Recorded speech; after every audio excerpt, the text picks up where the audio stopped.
నలుగురిలో అవమానిస్తేనే SC ST atrocity చట్టం వర్తిస్తుంది. సుప్రీంకోర్టు ప్రైవేటుగా కలిసినప్పుడు అందరి ముందు కాకుండా కులం పేరుతో తిట్టినా కూడా అది అతి ఎస్సీ ఎస్టీ అట్రాసిటీ చట్టం కిందకు రాదని సుప్రీంకోర్టు స్పష్టం చేసింది. ఒక స్కూల్లో తన కుమారుడికి వేరే విద్యార్థితో గొడవ జరిగిందని, దీంతో స్కూల్ మేనేజర్ను కలిసేందుకు వెళ్ళినట్లు సదరు విద్యార్థి తండ్రి తెలిపారు. ఆ సమయంలో తనను తప్పుపట్టినటువంటి మేనేజర్ మరికొందరు టీచర్లతో కలిసి కులం పేరుతో తనను తిట్టిపోశారని, లాఠీలతో కొట్టారని కేసు వేశారు. దీనిపై ఎస్సీ ఎస్టీ అట్రాసిటీ చట్టం సహా పలు సెక్షన్ల కింద బాధితుడు కేసు వేశారు. దీన్ని సవాల్ చేసినటువంటి స్కూల్ మేనేజర్ ఒక తరగతి గదిలో ఈ ఘటన జరిగిందని బాధితుడు ఆరోపించినట్లు, కులం పేరుతో తిట్టినప్పుడు అక్కడ ఎవరూ లేరని, ఈ విషయాన్ని వెల్లడించకుండా కేవలం గొడవ జరిగిందని మాత్రమే తనపై కేసు వేశారని వాదించారు. కాబట్టి తనపై వేసిన కేసు కొట్టివేయాలంటూ అలహాబాద్ హైకోర్టులో పిటిషన్ వేయగా కోర్టు దాన్ని తిరస్కరించింది. సుప్రీంకోర్టుకు అప్పీల్ చేయగా ఈ పిటిషన్పై విచారణ జరిపినటువంటి జస్టిస్ విక్రమ్నాథ్, జస్టిస్ సందీప్ మెహతాతో కూడినటువంటి ధర్మాసనం కేసు కొట్టేసింది. అలహాబాద్ హైకోర్టు నిర్ణయాన్ని పక్కన పెట్టింది. ఈ కేసులో జరిగినటువంటి 4 గోడల మధ్య జరిగిందని, అక్కడ ఇతరులు ఎవరు లేరని, కావున అట్రాసిటీ చట్టం కింద కేసు వేసేందుకు అర్హత లేదని సుప్రీంకోర్టు అభిప్రాయపడింది. చట్టం ప్రకారం ప్రజల ముందు ఘటన జరగాలి అంటే అక్కడ జరిగినటువంటి ఘటనను బయటి వారు చూడగలిగేలా ఉండాలి. ఇక్కడ జరిగిందంటున్నటువంటి నేరం 4 గోడల మధ్య జరిగింది. అక్కడ బయటి వారు ఎవరు లేరు కాబట్టి అందరి ముందు ఈ ఘటన జరిగిందని చెప్పలేమని కోర్టు వివరించింది. నేనేమంటున్నా అంటే నలుగురిలో అవమానిస్తేనే ఎస్సీ ఎస్టీ అట్రాసిటీ కేసు అంటున్నారు. దయచేసి దళిత బిడ్డలారా ఇక మేల్కోండి. ముఖ్యంగా దళిత హక్కుల పోరాట యోధులం అని చెప్పేసి అటువంటి మాట్లాడేటువంటి వాళ్ళు ఉన్నారు కదా, ఇక బయటకు రండి. మీ మొద్దు నిద్ర పక్కన పెట్టండి. నలుగురిలో దిడితేనే అట్రాసిటీ వర్తిస్తాడట. మన జీతగాలను వాళ్ళ బర్ల కొట్టాలలో అరే మాదిగోడా, అరే మాలోడా అని చెప్పేసి తిడితే ఇక నుండి కేసులు ఉండవు. వాళ్ళ పొలాల్లో పని చేయడానికి వెళ్ళినటువంటి మన దళిత బిడ్డల్ని చెరచినా కూడా రేపటి నుండి కేసులు ఉండవు. వాళ్ళ దగ్గర పని చేయడానికి పోయినటువంటి వాళ్ళ మీద దాడులు చేసిన కేసులు ఉండవు. ఇక నుండి మన వాళ్ళు పనిపోతే మాదిగ దానా అని పిలిచినా, మాలదానా అని పిలిచినా, మోచిదానా అని పిలిచినా, ఇంకేమని పిలిచినా ఎవరు చూడకపోతే కేసులు ఉండవు. వాళ్ళ పొలాల దగ్గర పని చేస్తున్నప్పుడు వాళ్ళు ఎన్ని మాటలన్నా కేసులు ఉండవు. వాళ్ళ ఇంట్లో పని చేయడానికి పోయినప్పుడు వాళ్ళు ఎన్ని మాటలన్నా కేసులు ఉండవు. ఇప్పుడు ఎస్సీ ఎస్టీ అట్రాసిటీ కేసు నమోదు కావాలంటే వాళ్ళు వచ్చి బయట తిట్టాలి. వాళ్ళ పొలం నుండి బయటికి వచ్చి నలుగురిని, ఆ 4 పొలాల వాళ్ళని పిలిచి అక్కడ తిరిగితేనే కేసు నమోదవుతుంది. వంటింట్లో పని చేస్తున్నప్పుడు జుట్టు పట్టుకొని కొట్టినా కేసు నమోదు కాదు. ఆ జుట్టు పట్టుకొని బజార్లోకి వచ్చి బజార్లో కొడితేనే కేసు అవుతుంది. ఈ దేశంలో నరేంద్ర మోడీ అధికారంలోకి వచ్చిన తర్వాత సుప్రీంకోర్టు ఇచ్చేటువంటి తీర్పులను మీరు గమనించండి. దళితులను బజార్లో కొడితేనే కేసులు, రూమ్లో వేసి కొడితే కేసు కాదు. రేపటి నుండి మీ బిడ్డలు ప్రేమించేది ఉంటే పాపానికి, అగ్రకులాలను ప్రేమిస్తే తీసుకుపోయి రూమ్లో వేసి చిత్తుగా బాధినా కూడా కేసులు కావు. అరే మాది కూడా అని పిలిచినా కేసు కాదు. అరే మాలోడా అని పిలిచినా కేసు కాదు.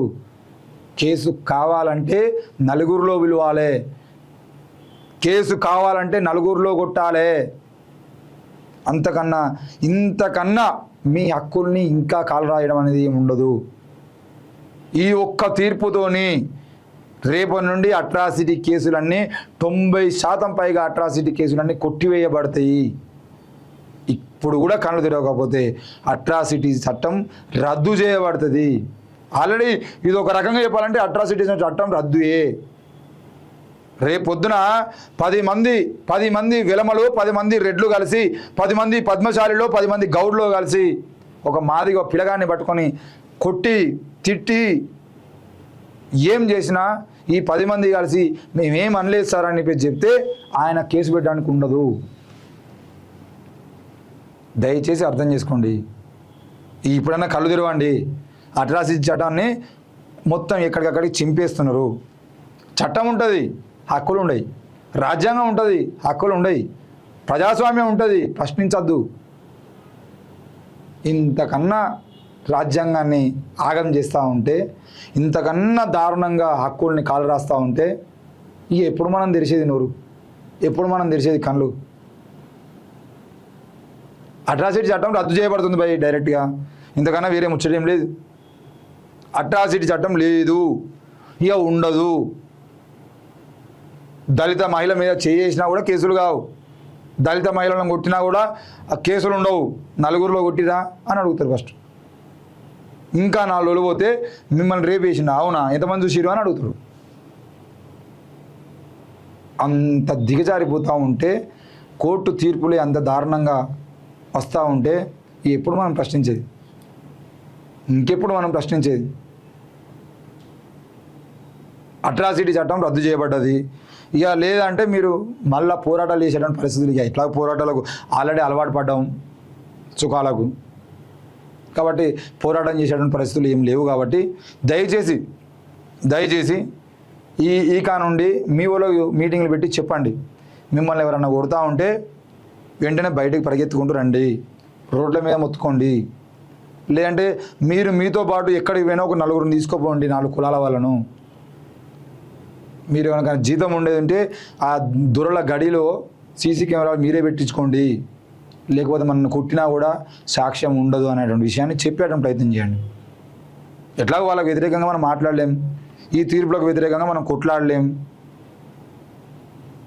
ఎప్పుడన్నా ఏ ఇంట్లో అయినా పని చేసేటువంటి మహిళను రోడ్డు మీకు వచ్చి తిరుగుతారా కూడాను? ఏ రోజన్నా పొలం దగ్గర పనిచేసే జీతగాన్ని ఆ భూస్వామి తిట్టేటప్పుడు ఎవడన్నా చూస్తాడా? కానీ ఊరంతా తెలుసు కదా, సుప్రీంకోర్టు జడ్జీలను తీసుకొచ్చి ఏ ఊర్లో తీసుకుపోయినా చెప్తారు కదా, జీతగాళ్ళు పనిచేసేటప్పుడు అక్కడ ఎవడు ఉండడని. ఇంకెప్పుడు మారుతుంది సమాజం? కొట్టడం తిట్టడం నలుగురిలో చేస్తేనే కేసులా? కులం పేరుతో దూషించడం నలుగురిలో దూషిస్తేనే కేసులా? అవమానించేది ఉంటే నలుగురిలో అవమానిస్తే కేసులా? మాదిగోడా మాలోడా అని చెప్పేసి వాళ్ళని కులం పేర్లతో తిట్టి అవమానించేది ఉంటే నలుగురు సాక్ష్యం కావాలనా? ఏ కులాల కోసం మీరు అట్రాసిటీ చట్టాలలో ఇరిగి మాకు ఇబ్బంది అవుతుందని ఏ కులాలన్నీ కలిసి ఉద్యమం చేసేది ఉంటే ఈ తీర్పులు వస్తున్నాయి. దయచేసి ఇప్పటికైనా దళిత సహోదరులు మేలుకోకపోతే రేపు పొద్దుగాల మన చెల్లెలని, మన అక్కలని, మనల్ని ఒక్కొక్కడు అవసరమైతే రోడ్డు మీద దొరికితే తీసుకుపోయి రూమ్లో తిడతారు. హ్యాపీగా తిట్లబడండి, ఆనందంగా తిట్లబడండి, సంతోషంగా తిట్లబడండి, సంబరాలు చేసుకోండి, సుప్రీంకోర్టు తీర్పును గౌరవించండి. Thank you.